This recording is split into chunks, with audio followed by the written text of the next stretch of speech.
All right, guys. It is 1:15. Well, it's actually 1:16, so I apologize. We're starting 1 minute late, but we'll go ahead and get started.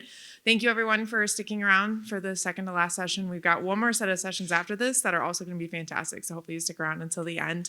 My name is Claire Burch. I'm a scientist with Olsson, and I have the privilege of really just introducing the panelists up here and then sitting back and listening to them talk as well. So I'm super excited. I'm going to introduce them all right now, and then we're just going to go through each talk here. First, we'll have Gunnar, who's a project scientist with Olsson. He'll be discussing remote sensing and how it can be used for vegetation and ground cover modeling and monitoring, among other things. And then we'll move to Justin, who is the director of software development at Pivvot, and he's going to discuss site selection and desktop feasibility analyses using their software. And then closing us out is going to be Dr. Rogers, who's a professor at Georgia Tech and CEO of Persimia, and he's going to share the drone technology his company has been working on and some of its applications. And so that's all you're going to hear from me, and so I'm going to pass it over to Gunnar to kick us off.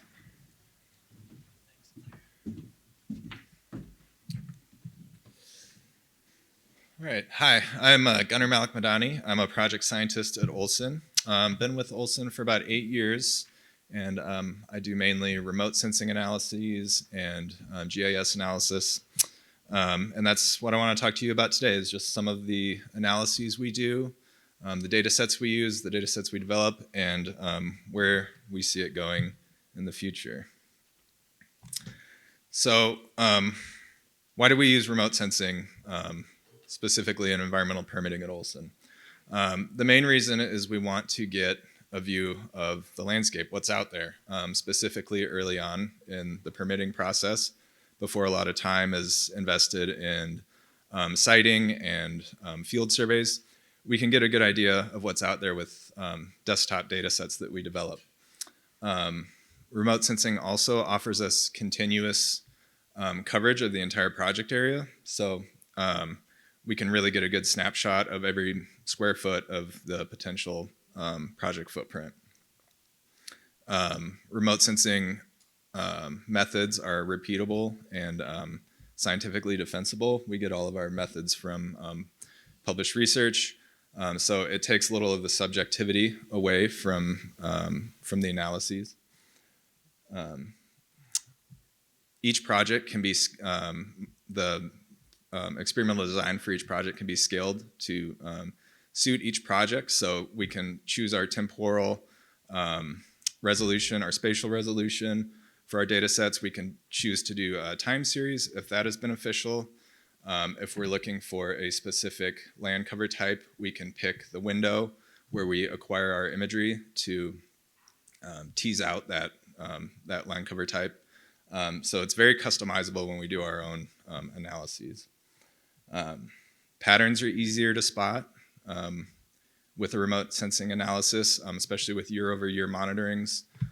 We can get good baseline imagery and classifications the first year, and then subsequent analyses can be compared with that baseline imagery, and we can quantify objectively the change in the landscape. And similar to the spatial and temporal scalability, our methods can be adapted to whatever the project requires. We can choose our classifiers. We use random forest, maximum likelihood, isocluster. We can choose a variety of different input data sets. Whatever we really need to have success on a specific project.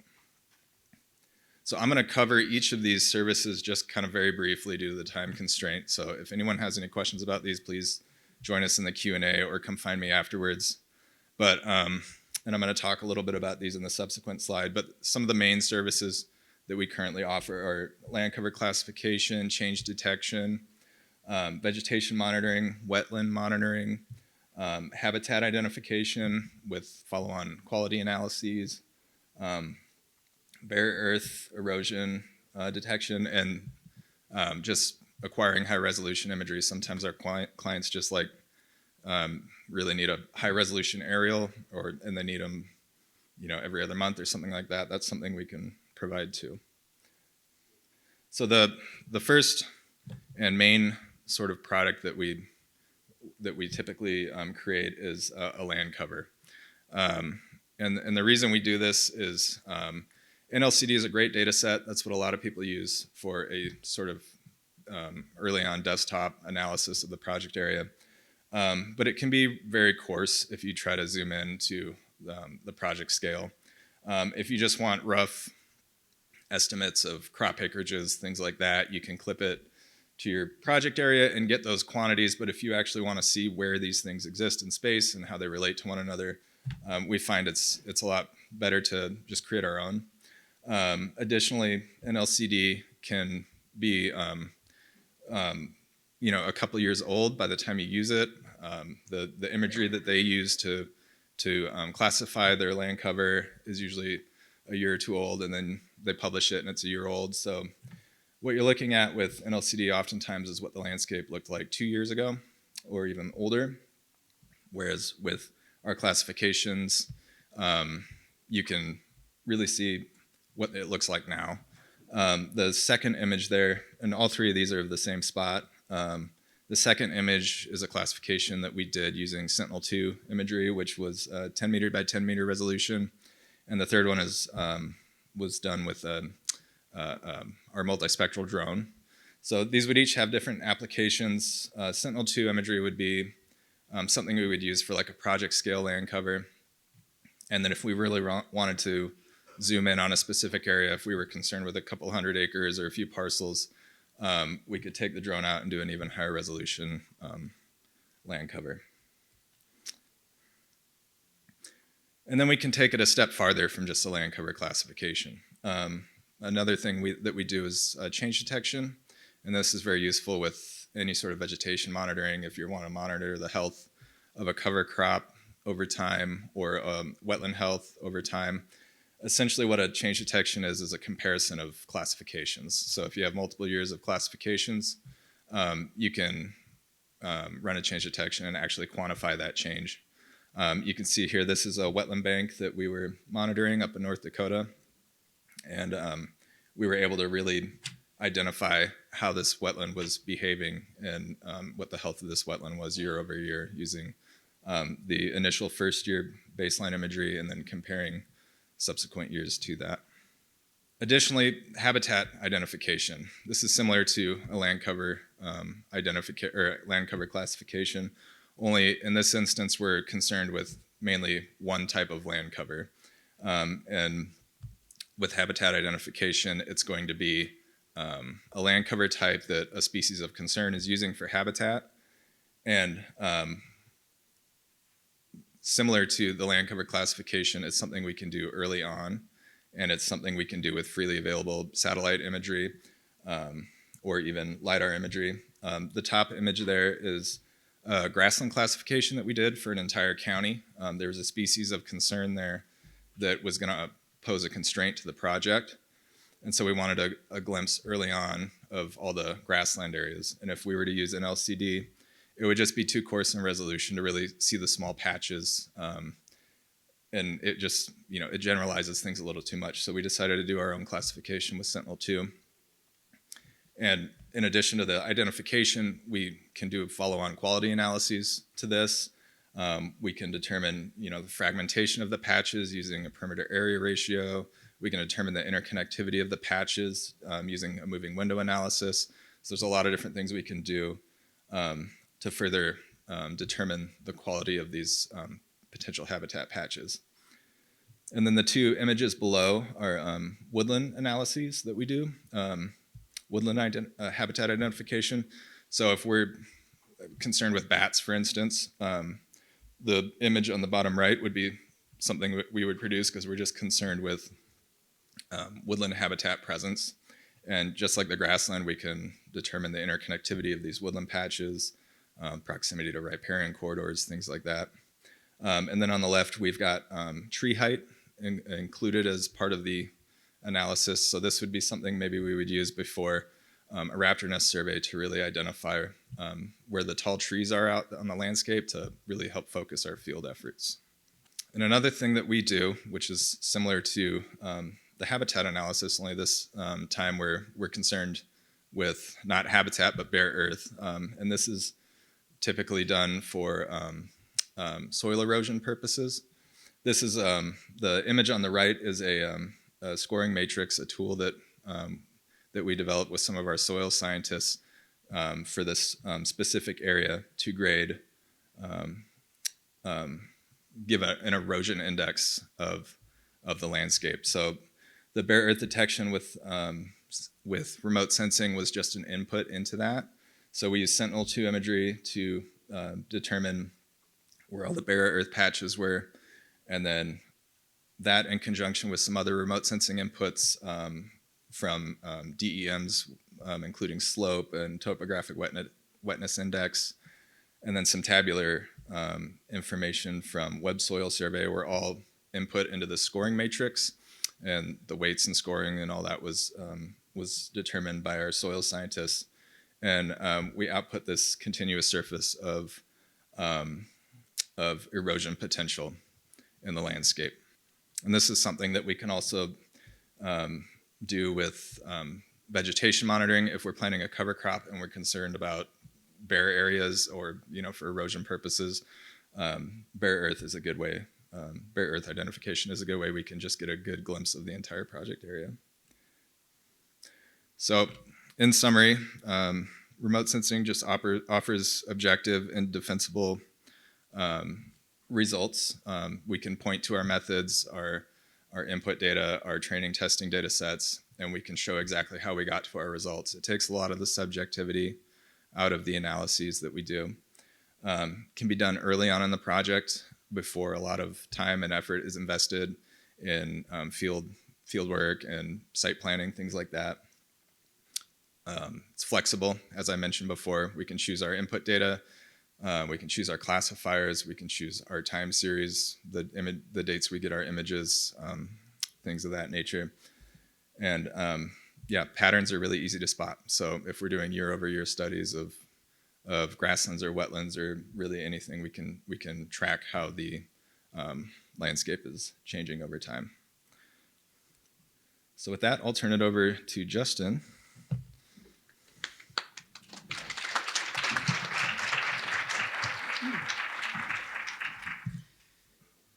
Thanks, Gunnar. I'm going to talk through a bit about Pivvot and what we do. I think it's worth mentioning, why am I standing up here? But understanding the conference and the intent here, I took a little bit different approach and tried to bring the insights into what I'm hearing based on where I sit and some of the patterns that I see emerging as it relates to technology and the space that we all reside in. So my name's Justin Calvert. I'm the Director of Software Engineering or Software Development at Pivvot. And I really sit at the intersection of geospatial technology and software development. I've been in this space for about 15 years. Prior to that, did field work, right? All the normal stuff, but I've found myself in the technology space and at Pivvot. And Pivvot has an interesting background. We have deep roots in the AEC space, and we were spun out as a standalone company for a number of years, and then eventually we were acquired by Terracon, right? So that being said, we've kind of been driven as a service differentiator, and then we took that technology and tried to bring it to market and asked a broader question of what are the needs of the industry and how can we address those in a way that's repeatable and maintainable over time. Through that questioning, we came up with a number of applications, and as it relates to this group right here, two of the big ones are going to be our siting application, which allows a user to find a piece of land based on any number of criteria, right? If you go into Zillow and you say, I want 5 bedrooms, I want this certain square footage, I want it in this neighborhood, you can whittle it down, right? And there's other tools that do that. Our tool goes in, allows you to do that using the underlying data and locate sites based on specific criteria, right? And that can relate to any number of activities, and that's where we really excel. We're generalists. We accommodate the solar and wind industry, but we're also starting to get a lot of traction in the data center side of the house, right? That's a big topic right now. And with solar, it's looking for how far are we from a transmission power line, where data centers are just starting with, we need energized land. We need land that has power on it, or we can get power to it. And if we can't start there, we can't move ahead, right? So different needs end up showing their face in different ways when you get to a technology solution. In addition to that, we have a tool that's been used widely for linear corridors, electric transmission lines, pipelines, right? If you need to find from A to B one time, that's not a big problem to solve. But if you need to incorporate subject matter expertise, if you need 5 different alternatives that you want to evaluate, including the one generated by the person on your team that's been doing this for many years, and you need to do that on a linear corridor that's 500 miles or more, that gets very burdensome, right? And so we provide solutions that solve that problem. Beyond the software, it's all built on the foundation of data. And this isn't a new topic. This is the topic of the day, right? And what we do is try to lower the mental overhead of getting that industry standard data in one place. That is a big problem to solve. Of everybody has data. I can go to the USGS and get data there. I can go over here and get data. But if it's not centralized and normalized or made consistent across the board, it adds overhead to working with those data. And so part of our value proposition is just the data that we centralize, right? In addition to what I term the industry standard data sets, wetlands, elevation models, and those sorts of things. From there, we derive additional data sets that we provide in our platform and allow users to merge all that together. Through all of this, as we go out there and explore and ask questions to the solar, the wind industry, to the data center industry as they start to figure out what they're trying to do, we see a number of patterns emerge, right? And what we're trying to do as a business is really the same thing that you all are probably trying to do within your organization, and that is to democratize the data, right? What we want to do when I say democratize data is make access easy. And that is just making it turnkey to get in there and access the information that's relevant to your project. And that could be business data or, again, the industry standard data. Any way you cut it, it needs to be easy to get to. It needs to be trustworthy, right? I'm sure a number of people in this room have experienced that, where you've worked with data that was inaccurate or incorrect. It just takes one time, and your colleagues or others won't trust the system and the user or the data that's inside of that system. We strive to keep it evergreen with the velocity of data, with those industry standard data sets.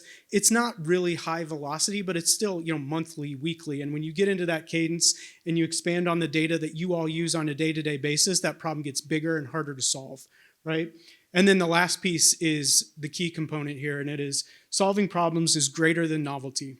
And we're starting to see this more and more as more of the engineering world and the AECs start to say, how can we differentiate with technology? I think that's always been going on, but we're seeing an uptick in folks reaching out to us saying, we have all this data, we're trying to figure out how to use it, and there's all these neat things we can do. And there is. But if you're not solving a problem that you have or your users or your customers have, then you're not really doing anything, right? To make matters worse, AI. Somebody mentioned it earlier today. That term just gets thrown around a lot. It's a general term. There's a lot there, but with where we're at right now in that technology, there's a lot of novelty there as well. And so everybody's trying to figure out how to use AI in a way that makes them better and allows them to differentiate themselves, spend less time doing specific tasks, those sorts of things. So with all that being said, right, navigating what's next. And this is really the message that I came with outside of I'm here with Pivvot and here's what we do, right? Fragmented systems to cloud native solutions. And what I'm really saying there is that traditionally, a lot of us in this space, we have tools that we use. We like those tools. A lot of times those tools follow folks from one job to another because they really add value to your day. They streamline workflows. They solve a problem for you, right? What we're starting to see emerge is a cloud native approach. And when I say that, it is we have moved as an industry, as a world, to most everything is in the cloud right now. And the current infrastructure is a lot of moving data around, right? It's pulling it down, it's pulling it into another system, it's working with it.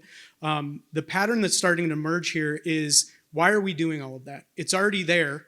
It's just, it happens to be the data that, say, Pivvot is curating, right? But we're also in the cloud. So why are we moving it around? Why do I have to go outside? Why do I have to go to all this trouble to access it and work with it, right? And that is really coming up because we're seeing more of an appetite for data. And in addition to that, we're seeing a desire to have it delivered differently. And a number of you probably have systems internally that are integrated. They talk to each other. That's great, right? That approach is very transactional. And I won't get into the specifics of AI, but AI in general is driving a change to have a need data holistically, right? So I don't just need to go and get specific information for this location.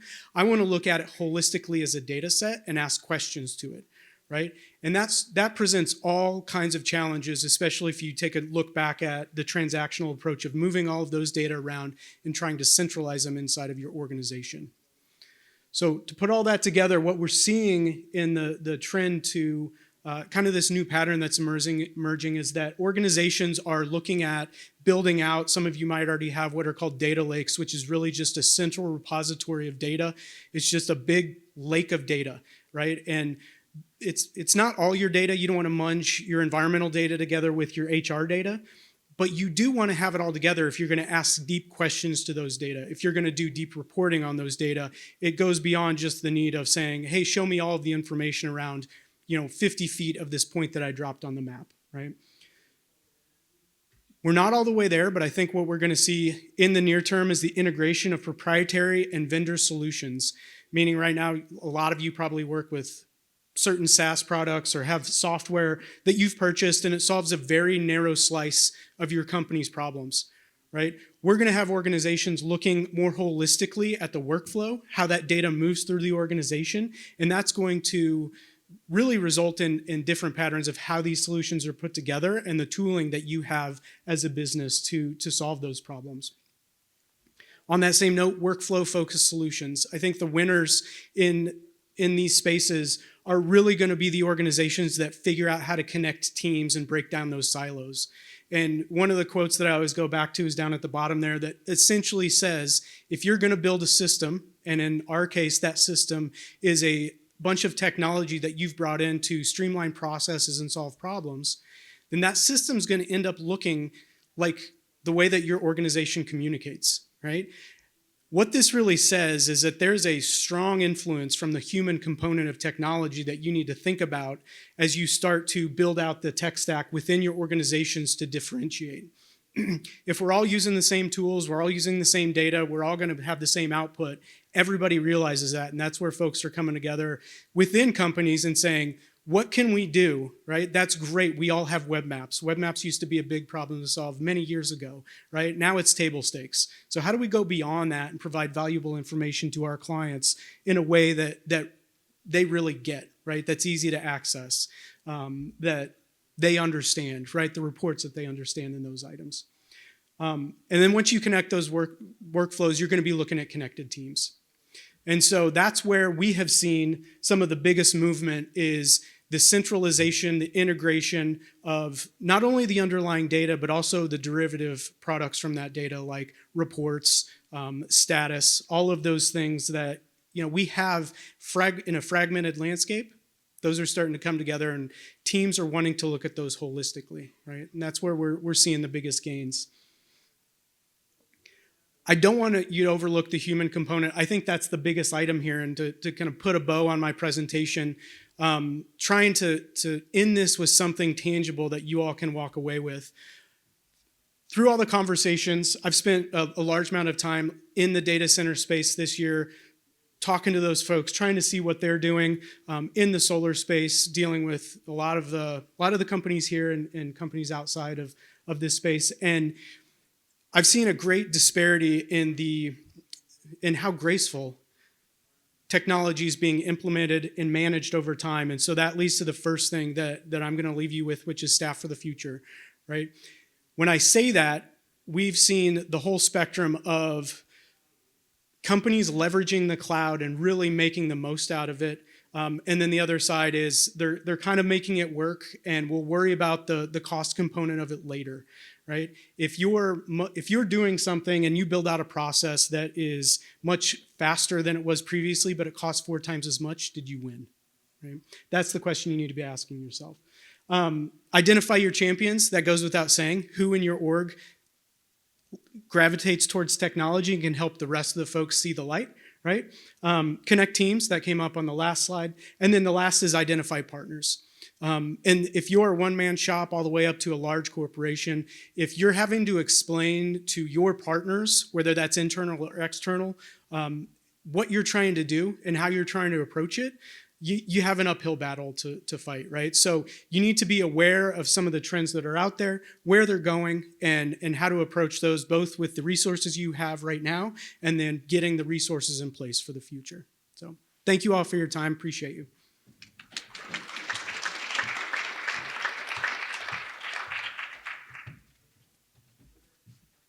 All right, well, I'll wrap us up here today with our third talk. My name's Jonathan Rogers. I'm a professor of aerospace engineering at Georgia Tech, and I started Persimia about 10 years ago now to branch off and do some work for the renewable energy industry, to take some of the work we've done at Georgia Tech and try to put it to use. So what I'm going to speak to you about today is our work on developing drones for operations and maintenance at renewable energy plants. So I have a really fun job. It's awesome. We get to be creative. I work with a lot of amazing people that create the next generation of autonomous air vehicles. Some of these videos were filmed in my lab at Georgia Tech with multiple drones collaborating to pick stuff up, or drones landing on moving cars, or even this animation which will actually become real at the end of my talk, with a drone connecting to itself to a wind turbine blade. So I kind of wear two hats. One is on the university side, and one is on the startup company or industry side. So operations and maintenance for renewable energy has changed a lot in the past 10 to 15 years, and it's going to change a lot more in the next 10 to 15 years. If I look back at how we were monitoring, inspecting our facilities 10, 15 years ago, everything was manual, right? We had people out there with thermal cameras at solar facilities. We had people out there with visual cameras looking at wind turbine blades, or maybe they'd be on a lift, okay? Now, if you go out to a wind farm across Nebraska, across Iowa, you'll notice these drones out there doing these blade inspections. A blade inspection for a drone now, a drone inspection of 3 wind turbine blades costs about $300. And there's companies that come out, it's a commodity. They'll take care of it for you. They'll send you a report. It's completely automated. Same thing for solar facilities, Raptor maps, right? They go out there, you pay for a full scan. And so, that whole technology has been developed over the past 10 years and has completely changed the way that we do operations and maintenance. And really the benefit of that is a lower cost to folks like you. But that being said, there's still a lot of things that renewable energy, that the renewable energy industry does that's very manual, okay? And so think about things like actually fixing blades, okay? Fixing blades requires people to climb up the tower. They rappel off of it on ropes. It's a very taxing job, and there's not that many people that want to do that job or are physically capable of doing it, right?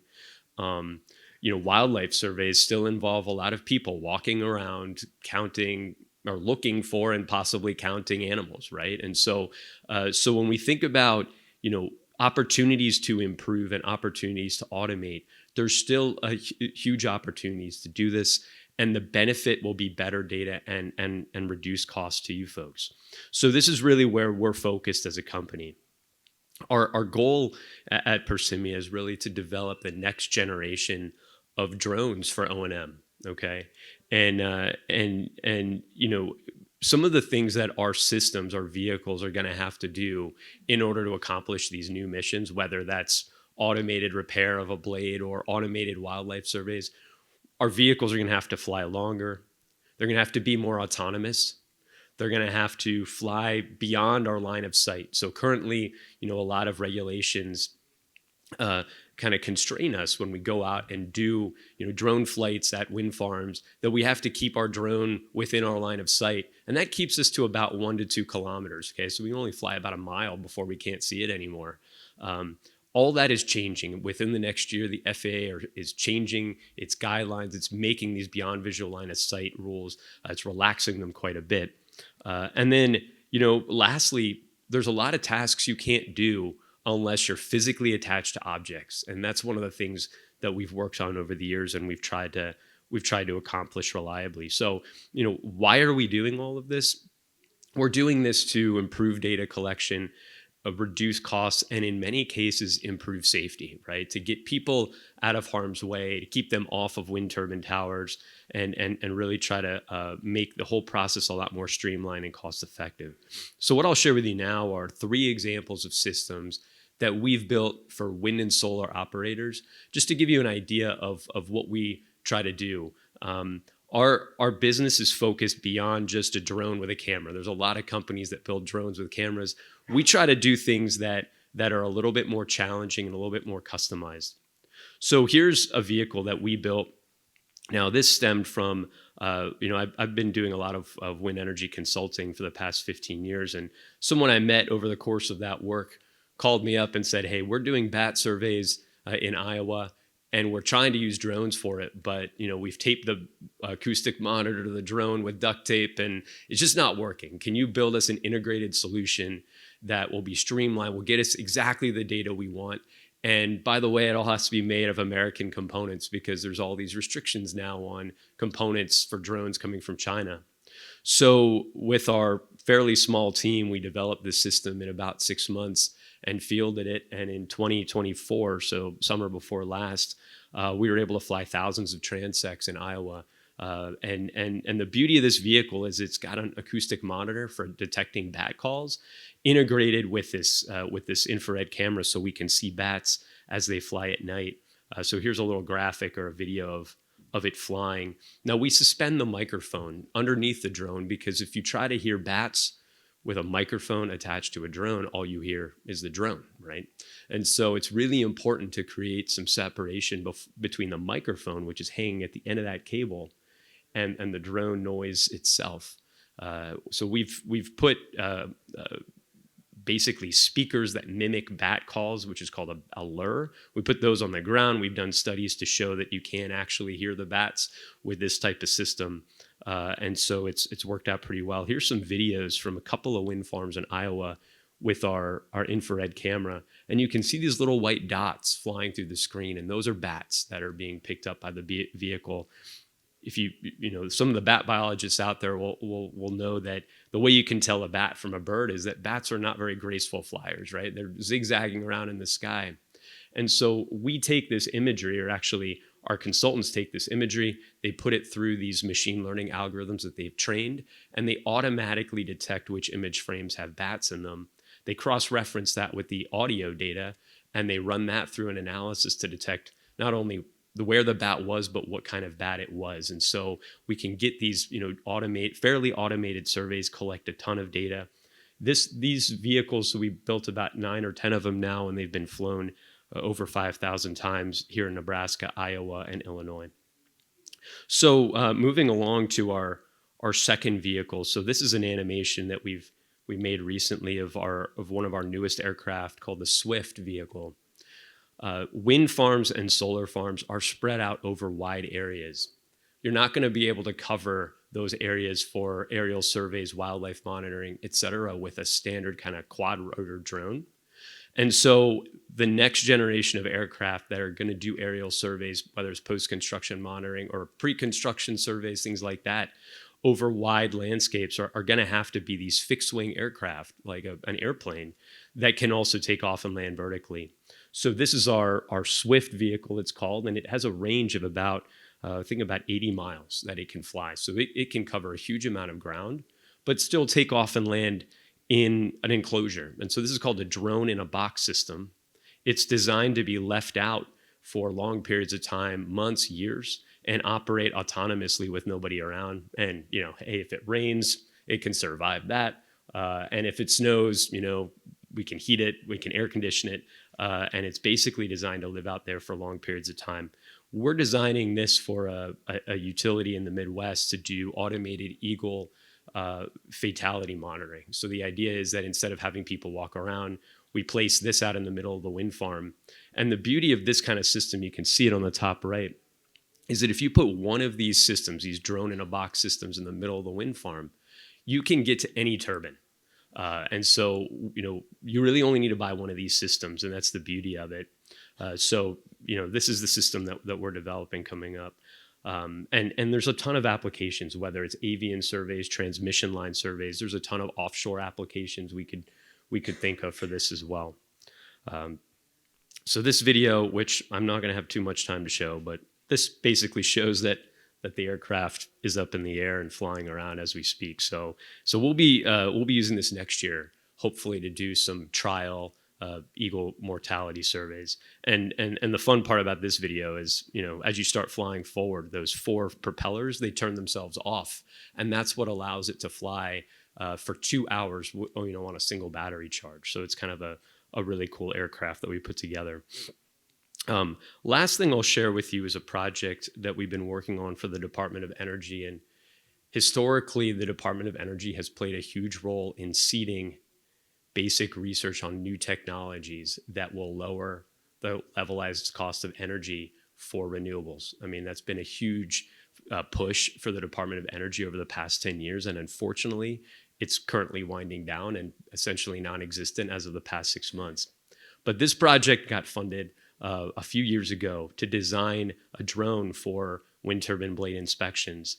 And the idea is that we can fly this vehicle up to a blade and do ultrasonic inspections, which are currently done by hand from people hanging off blades. And so it's very expensive. The industry doesn't do it very often, even though they would like to, because it costs a lot of money and puts people at risk, right? And so only in the most extreme cases will they put people up on a tower to do this. But our vehicle that we've developed will be able to do these automated ultrasonic surveys with just a single person on the ground, fully automated. So here's a test we ran, this is my last slide, out in Texas earlier this year, showing that our drone can safely attach to a wind turbine blade. And the ultrasonic system is currently being installed. So by about March, we'll be able to not only attach, but kind of lay flat on the blade and scan a 1 square meter area. And then that'll expand to scanning an entire blade. So you can see here it attaches with these suction cups. And then you can turn the rotors off and it'll have about 4 hours of battery life as it sits on that blade. And I do think this kind of technology is going to be a lot more important because many of our blades are reaching their end of life. So for wind farms that were built 15, 20 years ago, they're going to need inspections once a year. And at the current method that we use with manual inspections is just way too expensive to scan tens of thousands of blades a year. So just a little highlight of the kinds of things we're working on. We're interested in new technologies, new ideas, and collaborations. So with that, thank you so much for your time and looking forward to any questions you have.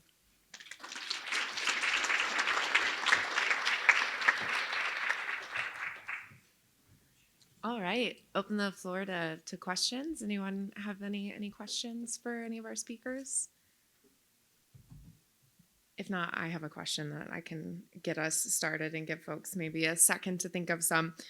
So I would love for the panelists to share a success story or an exciting example of the tools you've shared with us in practice and kind of what that's looked like. So whoever wants to go first. All right, can you hear me? Okay.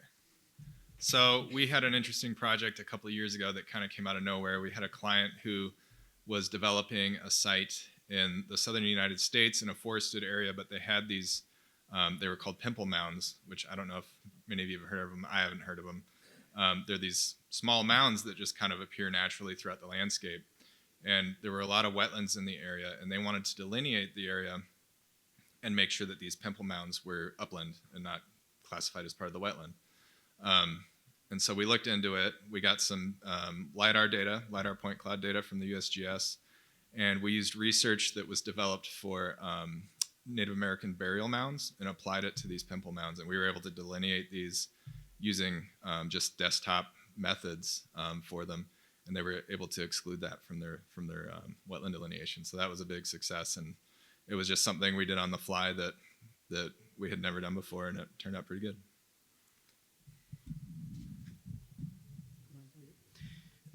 Yeah, so based on what we provide, I think the most direct answer to that question is we had a customer come to us and they had sites, a great volume of sites measured in the thousands, right? And those sites didn't all come in at once. They came in batches, and what they needed to do was a preliminary analysis of those sites and ask questions to the data that we provide and do that in a quick manner, right? In addition to that, they needed the results of that analysis to be put in a central location so that it could be reviewed by subject matter expertise and it could be methodically worked through as those sites came in, right? So we weren't running it on a daily basis, but it was, 1,000 sites would come in at its time, a couple thousand sites. And what we really did was reduce the time that it took to review those sites dramatically. I mean, it was like 90%, and we're able to do it at half the cost that they were used to paying just out there working with their normal vendors. And the real piece there is the human in the loop component. And I think as we talk about more of the data, I think the thing that can't be left out is that as we're producing this data, it needs to land somewhere. It needs to be somewhere where it can be accessible and folks can discuss it together and iterate on it. So that human in the loop component, leveraging technology where it solved 80% of the problem, but the real value is in the last 20%, and making sure we were focused on streamlining the part where we got the most value and not trying to solve the whole problem really, really paid off. And we had some happy customers at the end of that project.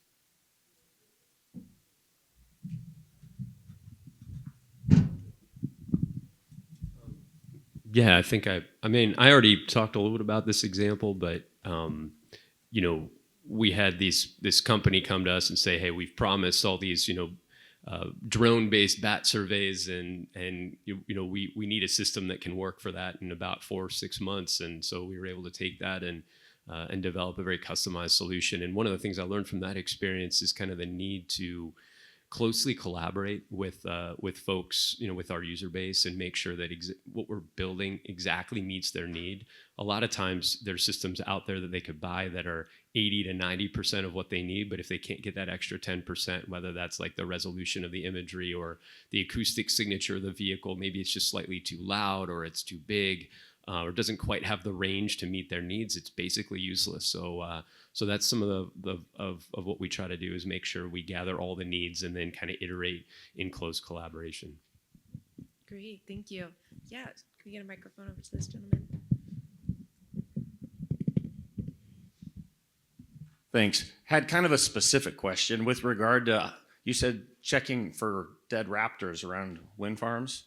How, it just seems really difficult because they'd be the same temperatures as the vegetation. They could be in any configuration. They'd be likely well camouflaged because they're a bird. How do you identify dead birds from a drone?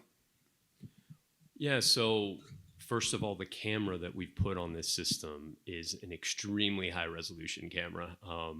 And so, flying above the turbine tip height, we can get, sub-centimeter resolution from this camera. And so what we've done so far is take a lot of experimental test data and essentially use a lot of AI image resolution tools. So again, just like we did with the bat surveys, the idea is to collect the data from an aerial platform and then have an AI engine ready to ingest that and process it, as efficiently as we can, with obviously like a lot of human training and then a lot of human validation, et cetera. But that's the vision. Thank you. Great question. We have time for one more over here.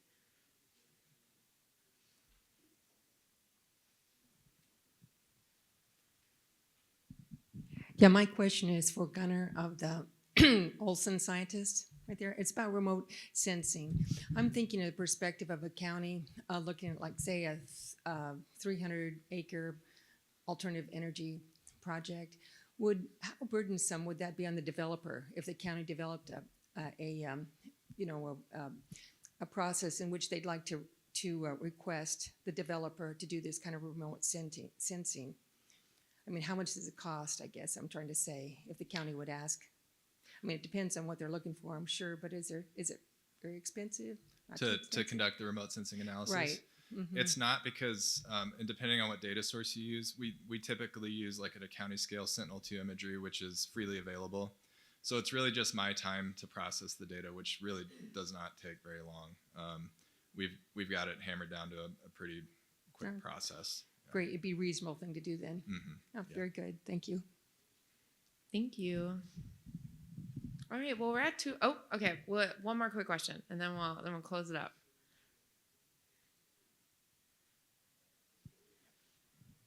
So this question is for Dr. Rogers. The data that's collected from these facilities, for example, the bird strikes, that data is collected and then I assume it is owned by the facility owner. So that data belongs to the facility owner. What is the potential for that data to be available to the public, either in an anonymous form or in a consolidated form, or do the companies hold on to that data pretty tightly? That's a great question. I'm going to let myself off the hook on that question because I really don't. That is far above my pay grade and decision-making, capability. I mean, I'm imagining that's all a decision that's left to the owner operator, and they make those decisions based on whatever factors they use. So my job is to collect the data and to provide it to them. And in fact, I provide it to the wildlife consultancy, and they do the image recognition and the data processing, and then they provide it up their chain. So I'm sort of 2 levels down anyway. But yeah, so unfortunately, I can't really answer that question.